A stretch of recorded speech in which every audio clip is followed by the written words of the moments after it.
welcome to Up Close with Carlos Sang, celebrating art, entertainment, and the human spirit.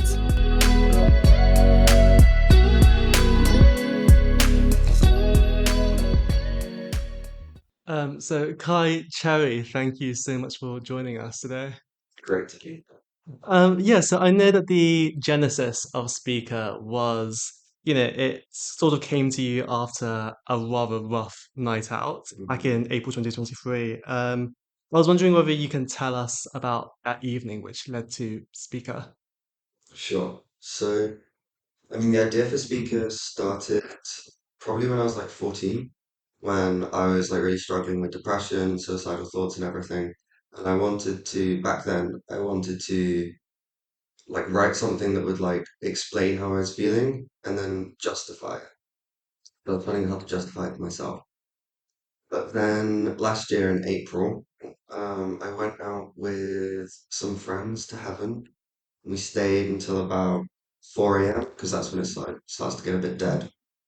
And I just wasn't having a good time. I wasn't enjoying myself. I was getting like all up in my head and thinking about like why no one there wanted to make out with me, why no one thought I was pretty, all of these things. Yeah, I just wasn't enjoying myself. And I walked home, which took about an hour. And the whole way home, I was like listening to my music and getting even more in my head and getting even more in my feelings. And I got back and I got into bed and I was like, I can't sleep. I just need to like get all of this out. So I opened my laptop and I just started writing. Mm. Yeah, I mean, you said that it's like in a decades long process. What would you say was like the most challenging aspect of writing this book? I think the most challenging was deciding what I wanted to keep in it because there were like so many things that I wanted to put in. So many like ideas I had, so many like tangents, and it was really hard to cut out most of that because otherwise it would have been like 2,000 pages and it wouldn't have been very interesting. So there was a lot of like editing. Yeah, how did you land with the title Speaker as well, by the way? Speaker, I actually thought of that title I was flying back from DC. I just binged season 2 of Heartstopper because it was released that day. I downloaded it all at the airport on Netflix and then I'd watched it on the flight back. And I had still had about like 2 hours left on the flight. So I started listening to music again. And I was listening to Midnight's, the Taylor Swift album, and there's a song in there called Dear Reader, and I was like, wouldn't that be cool? It's like this book is basically all about him telling his story, the main character telling his story, and I was like, so it's sort of like about being addressing something to the reader, and I really like that. I also really like the Jane quote, "Reader, I married him," which is also referenced in the book. But I was thinking about that and I was thinking like reader doesn't really sound like a good title, it doesn't really fit the book. But then I started thinking about like words associated with that. And then because like a big chunk of the book takes place in like some sort of imaginary house of common, I got it in my head like speaker. And I thought it was good because not only does it link to the House of Commons, not only is it like a parallel to the Taylor Swift song, but it also, I think the book's about like reclaiming your narrative and like turning from like someone who's very passive into someone who's more active and outgoing and confident. I thought that speaker encapsulated all of that. Yeah, okay. I mean, the book has been described as being, semi-autobiographical. How similar are you to the central character, and what would you say is different about you two? Similarities, we both like talk the same. Like so many of my friends have read the book and said like it's just like having a conversation with me Mm. because the character just uses all the phrases that I would use. And there's also like one of the things I found most fun about writing it was like dropping in like inside jokes between me and like one other person. So I think that's like the biggest similarity. It's just like our voices are very similar. In terms of differences, like his approach to life is quite different to mine.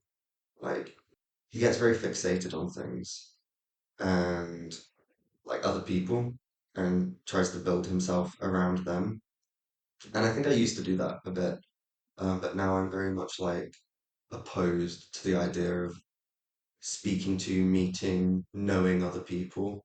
And I very much like my own space. And I think that's a big difference between me and him. Yeah. Is there any parts of him that you wish you were more similar to in a way as well? Do you aspire to be more like him in any aspect? Oh my gosh, I didn't think anyone was ever going to ask me that question. I'd never even thought of it myself. Yeah, I think so. He's like got a real big belief in love. And I don't know if I have that, but one of the things that I really enjoyed writing it was like the love story in it, like getting into that feeling of like falling in love just like completely. And I mean, I'd like to have more of that. Yeah, what would you say you learned about yourself in the process of writing this book as well? I learned I'm a bloody good writer. So anyway, no, what did I learn about myself? Probably I learned like what was important to me and what wasn't important to me. Like I said, with the editing process, there were so many like things that I wanted to put in that just didn't really have a place in there, but I wanted to sort of wedge them in and they had to be cut out. And I was speaking to a friend recently actually, and he was talking about my ex, and he was just like, who is your ex in the book? And I was like, it's really funny because no one dated for like 2 years. He was a huge part of my life, but he had zero impact on the book just because he didn't fit in there and because I didn't think like that storyline wouldn't have had a place in the book. It just wasn't important. And so I think that that's what it's taught me about myself, showed me what has actually had an impact on my life and what I want to put into the written word. Of course, I mean, love plays a huge part in this story. I was wondering, could you tell us about the inspiration behind Abbas as well too? Abbas is like not based on anyone that I know, not based on like anything that's ever happened to me. It's like complete fiction. What gave me the inspiration for Abbas is the work that I've done with Rainbow Migration, which is a charity that supports people in the UK who have come here to seek asylum. And it was, you know, when you do this work, they give you lots of training, you hear lots of stories, you look at lots of case studies. And it was just the idea that people who are basically just like me, and I was reading about them, they're just like me, but the only difference is that they were born somewhere else. And I wanted to have the parallel with the narrator in that he has all of the same feelings that Abbas has, but he's allowed to express them, and Abbas never was. And so, yeah, there was never a person or a thing that happened to me that inspired Abbas. It was just the thought of someone being so similar and yet in completely different circumstances. Mm. You're very specific about each of the characters. They're all written in a very detailed way. Were they also inspired by people in your life as well? Obviously he has a sister, who's got his own friendship group as well. Was that also influenced by real life too? So most of the characters are actually named after people I know, like my friends, and that was another thing I found really fun about writing it. Just like even the people in there who you like someone pushes past them in the hall or like someone stumbles around the corner, they're all named after people I know. Um, because I thought that was like really fun and also like a way to show them how much they meant to me and still do mean to me, obviously.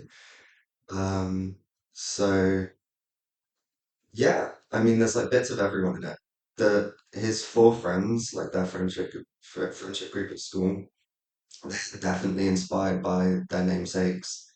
So Alonso, Liam, Tom, and Lucas. Yeah, they're all definitely inspired by their namesakes, and hopefully that's reflected in the things that they do. Obviously, I changed bits and pieces because I don't want to get sued for defamation. But um, yeah, there's a lot of everyone I love is in this book as well. Mm. Earlier this year, you were named a top 12 diversity hero at the British LGBT Awards. I was wondering, what did that award mean to you as well? How did it feel receiving that accolade? It was really good. I didn't really know anything about these awards until I was checking my junk in my email one day, and I saw that I had an email from this random person who was telling me that I've been shortlisted and nominated and everything.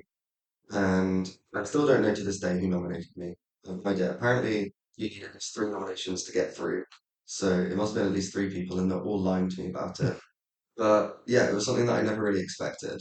And it was lovely. It was really, really nice. It was a great evening as well. I got to take my best friend with me and celebrate that with her, which was really cute. I got to meet some incredible people. I met Gemma Collins. she sang to me, so like a huge, huge night for me in my life.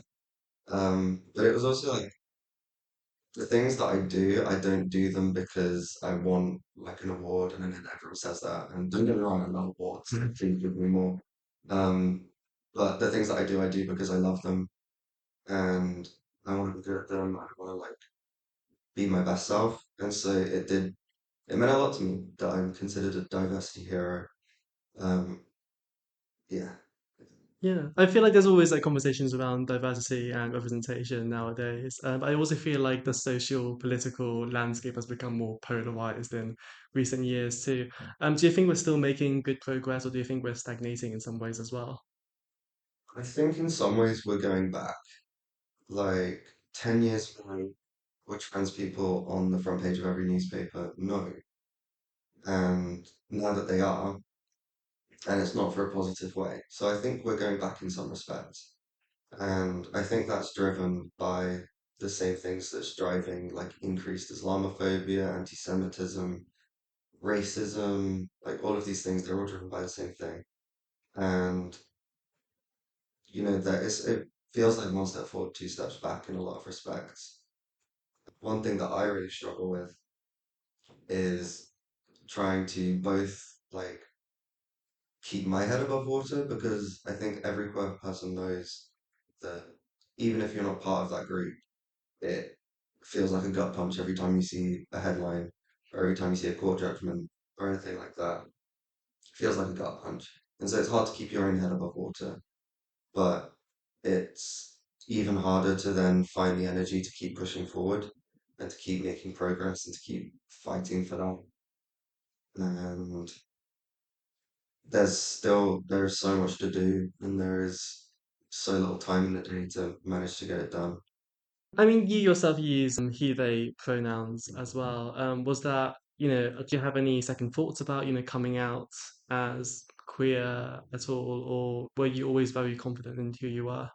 So I came out at 18. Like I'd always known that I was attracted to men and attracted to other people. And then it was like one of those things that I never really thought about. I never really had to like sit down and think about or like write an essay or something about my sexuality and gender identity. It was never something that was like top priority. I was just living my life. And then I got a boyfriend, so I was like, okay, I have to come out because, I can't keep him hidden forever. But I think gender identity is different in the sense that there's never sort of like an outside pressure for you to come out. And the reason why I started using he, they pronouns was because I've been thinking for a long time about like how I view my own gender and still haven't really settled on anything. Again, it's not something that I think defines me. It's just sort of tangential to everything else that I care about. But I decided to start actively using different pronouns because someone said to me that trans people don't exist, and if they do exist, it's to rape children and things like that. It was a pretty horrific thing that they were saying. And it doesn't matter to me what my pronouns are, but if it makes a point that people exist who are like me and who don't subscribe to like a gender binary, then I should be doing that. I should be making people aware that we're not bad people. We're just like everyone. And it's not one of those things that you can hide from and say, well, I don't know anyone, because look, here I am. Have you had any bad experiences yourself? Have you had to call out bad behavior in your life? Yeah, all the time. Like, obviously, there are people online. Slay, good for them. Like, they're keeping themselves occupied. I don't really care about that. I'm more interested in like being funny online. I want to be seen as funny. I don't want to be seen as like controversial or anything. But you get people on LinkedIn is what drives me crazy. Like, keep the fascism to Twitter. Why is it on LinkedIn? And they're not even like saying like I'm a fascist and here's what it taught me about like business to business marketing, things like that. They're not doing that. They're just saying I'm a fascist. And that really bugs me because that's not what LinkedIn's for. So don't use it. That would be like if I started, sending nudes on LinkedIn. It's just weird. Yeah. It's not what it's made for. So I do have a problem with like people posting about that sort of stuff on LinkedIn. And there have been times when I've like called it out and said like that's 100% not appropriate. You're just like venting personal opinions that you shouldn't be in this context. And you're attacking people when you're supposed to be building a professional network. So focus on yourself for a minute.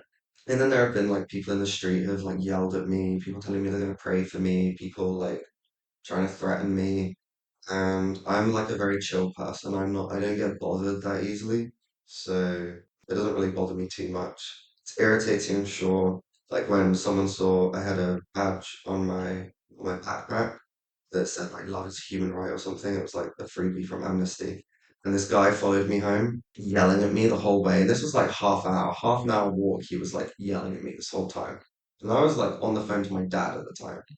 And he was like, "What is happening?" And I'm just like, "I don't know. This guy's following me home, yelling at me." He started blaming me. This was like back in 2021, maybe. He started blaming me for like the whole Israel-Palestine thing, which I didn't know how he got that. But yeah, so like these things happen, and you do have to call it out, but you also have to like think about what's the best use of your time. And honestly, like if me turning around saying to him like, actually, like, what are you on about? Like, let's dissect your argument. It wasn't gonna like change anything. So let him get on with that. Let him live his best life and I can carry on doing the things that matter to me.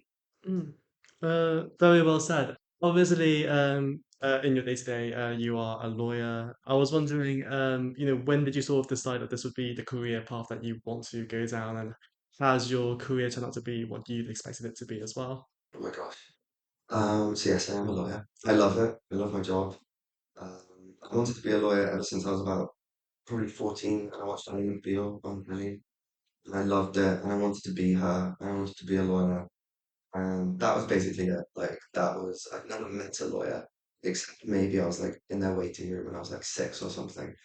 So it was like a huge stab in the dark. I'd never studied law or anything, but it was the only thing I applied for at university. It was the only thing I wanted to do.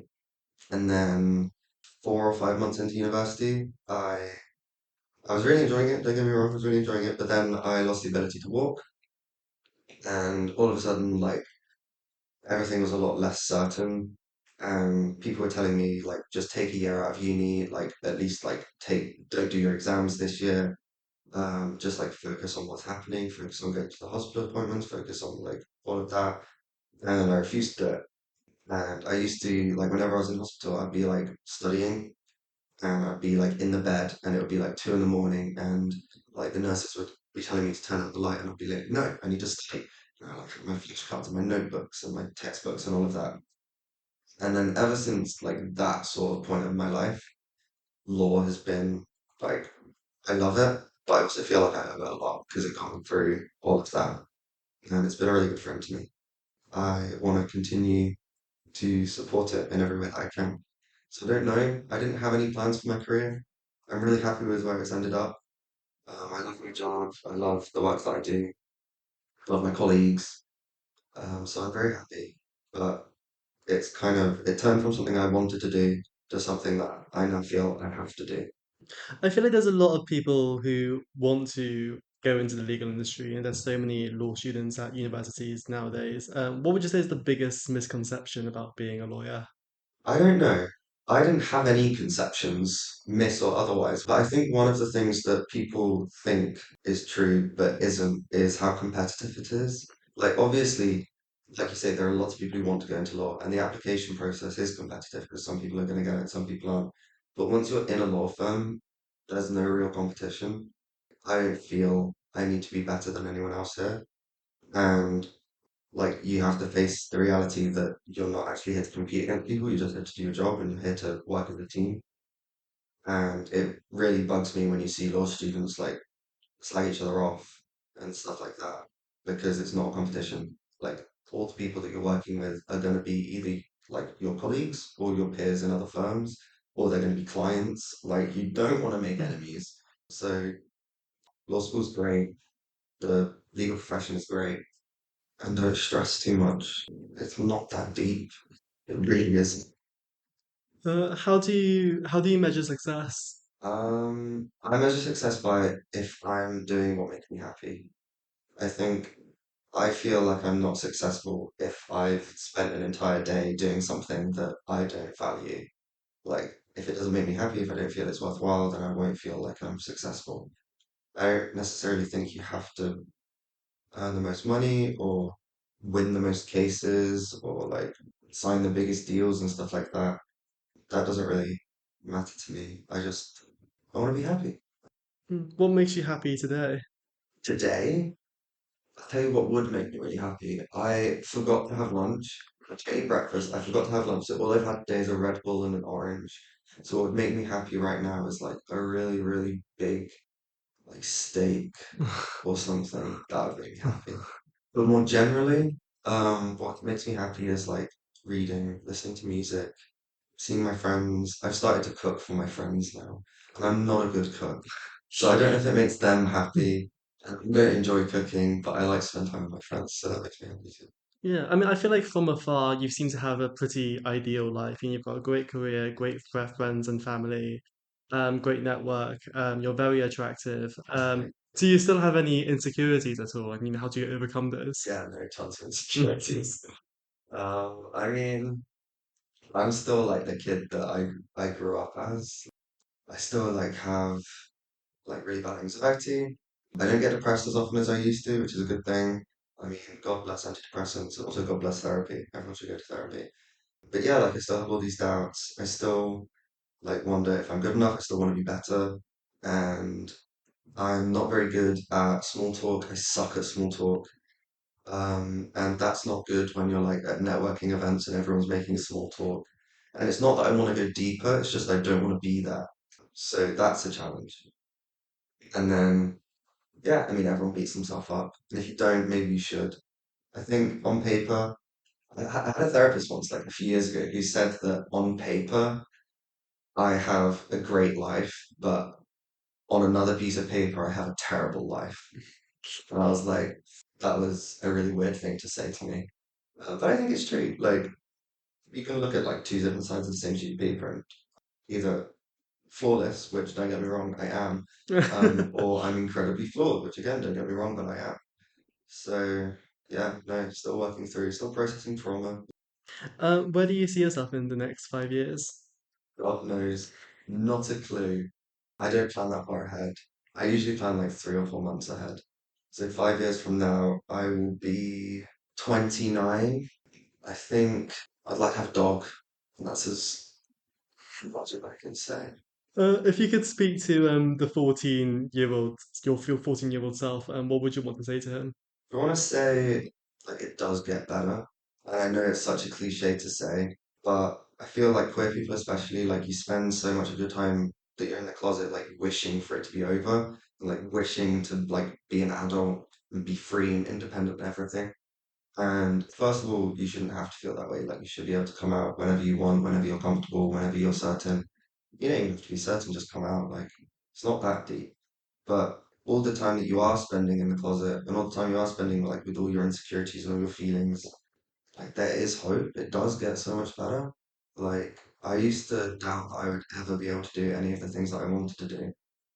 And this year I've ticked off so much of my bucket list. And it's not as if like I've hit my peak. I mean, if I was going to hit peak, it would probably be when I was about 4. I knew a lot about dinosaurs when I was 4, and I think that that's just the best. And now I know less about dinosaurs. So that's another thing I want to work on. As soon as you hit that mindset, there really is so much to look forward to. Absolutely. What keeps you up at night? Oh no. Usually work. I usually work late. Um, But then once I go to sleep, and it's probably that blue light thing, you read all of these things like how to have a better night's sleep, and it's like, don't watch any screens for 3 hours before bedtime. And obviously, like, what a great idea that would be. But we live in the 21st century. Like, I'm not going to be walking around with like my candle and everything. Aside from that, I mean, climate change is obviously scary. It doesn't really keep me up at night because, like, if we're going to die, then we're going to die. And I can't change that. Obviously, fight climate change, don't get me wrong. But the thing that probably like I dwell on the most is everything happening with trans people at the moment, and that's the attacks that we see. And as someone who is queer, it feels like every time someone who is who identifies as trans, and I don't necessarily identify as trans, but it feels like that's an attack on me as well, and it hurts, and it sucks. It's just one of those things that I wish I had the answer for, but I don't.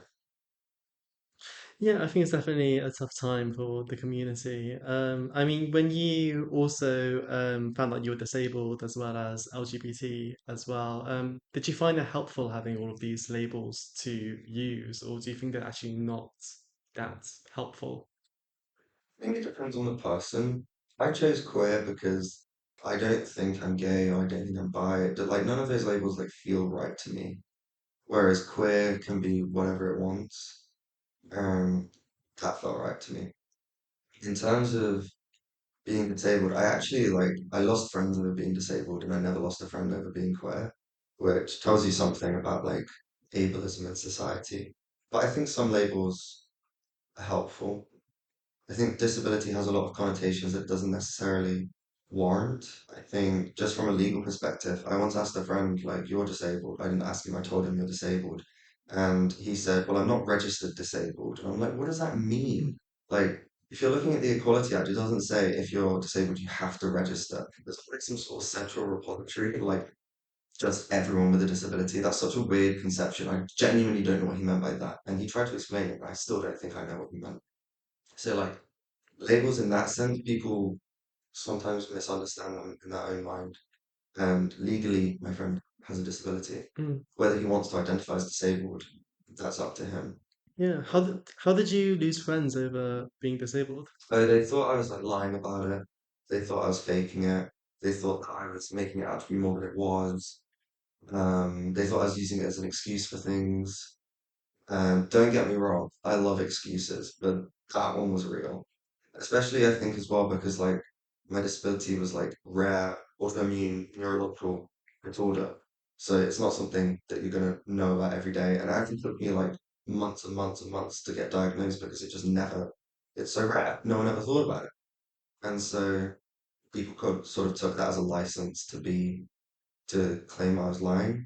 And it was also like a really tough time in the sense that because people didn't know what was happening to me, they were throwing so many things at the wall and just hoping it stick. So like I got tested for like a million different cancers, got tested for like a million different like all sorts of stuff. Like every test they had, I had it. And it sucked. But like when people would ask me like how are you? I'd say like, oh yeah, the theory is that I have like this type of cancer. And when it turned out I didn't, I think people took that again as a license to say that I was like lying and making things up. And I also think that people don't challenge ableism as much as they should. And people have ableism that they think is okay to speak about when it's not. No. Do you feel like your own understanding of disability has changed since being diagnosed as well? Yeah, 100%. I used to think like, oh, people just need to try harder. Like people do. People are like exaggerating and things like that. I don't know why I used to think these things, but I do. And then I became disabled and all of a sudden it's just like, no, there is like I'm doing the best I can. And say that I was operating at like 100% of what I am able to operate at, that's not sustainable. So even if I was to try harder, there'd be like a big pit at the end of it. And so yeah, it's taught me to like see reality, which is a blessing. And it also showed me again like how little people challenge ableism. Like I had people like stop me in the street to ask to pray for me because I was on crutches, and it's like I'm just trying to go about my day. I had like one person use it as like an opening like conversation starter for a sales pitch. He wanted me to like sign up for paintball lessons or something in the middle of the street, and he stopped me and said, "Hey, like what happened to your leg?" That's not appropriate to ask because I talked him through like how nerves regrow and how they lose their myelin sheath and all of that stuff. He didn't want to know about that. Mm. But he asked, so I was damn well going to tell him. So yeah, it taught me both about how I view it and also about how other people view it. How has it been meeting people now? Do you feel more confident meeting people, whether that be for as friends, colleagues, relationships? How do you find yourself connecting to people now? I'm better at meeting new people. I used to suck at it. I used to absolutely hate meeting new people. It was like the most nerve-wracking thing I could ever think about. And now I think I'm a lot more like able to go with it, able to go with the flow. I don't, it's not my favorite thing in the world. And like my friends, I think a lot of like my friends are in the same boat, and we all like push each other out of our comfort zones, which is nice. And we introduce each other to new people. And I think there's also like the sense of like it's always going to be hit and miss. Like you're never can't be everyone's cup of tea. And so you're going to meet some people who you just think should be punched. And it's okay. It's not okay to punch them, but it's Mm. okay to think that. And it's okay to move on with your life, not thinking that you failed because you haven't gotten along with them.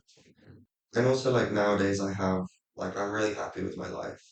There's nothing that I would look at my life and say that I want to fix immediately. So, except I think my sink might be leaking, so I should probably fix that immediately. But so when I'm like meeting people, it's without that sort of like preconception of what I have to achieve. It's more like I meet them, and if it's good, it's good. If it's bad, you can move on. Hmm. What sort of qualities do you look for in people when you are wanting to build connections? I love knowing what people care about and what people. I read this like tweet, probably. I think it was a tweet like years and years and years ago about like how everyone has that one topic they can just talk about non-stop. And I love knowing what that is about people, and I love listening to them talk about it. And even if I don't understand it, I think it's super fun. It's nice to just I have like lots of friends who are sciencey, and I don't know about that stuff. So I have friends who do computers, and I don't do that. But even if you have no idea what they're talking about, I just love to watch how they talk about it and see how happy it makes them. And so that's what I look for. I like to know what like sparks people's joy in that way. And also I like it when they're just like not trash, not like a trash human. I like them to be nice about other people. Um, and I like it if they have like interesting things to say. It doesn't have to be something that I particularly care about, like computers. Don't care about computers. But if they're talking about something that is objectively interesting, I don't like it when people talk about themselves constantly, which is ironic because that's what I'm doing right now. Um, yeah, those are the things I look for. Hmm. It's been great talking to you. Just as a last question, what is the best part about being Cai Cherry? That's part about being Cai Cherry. I have the best Spotify playlists. That's the best part about being Cai Cherry. I have the best ones. I made them all myself. They're all on private, so you can't access them. I don't share them with people. Like they're on my Spotify and they'll never go out. But that's the best part. Okay, I feel like you should share them one day. They're my little pocket of joy and no one else can have them. We'll see what happens. Kai Cherry, thank you so much for joining us today. Thank you.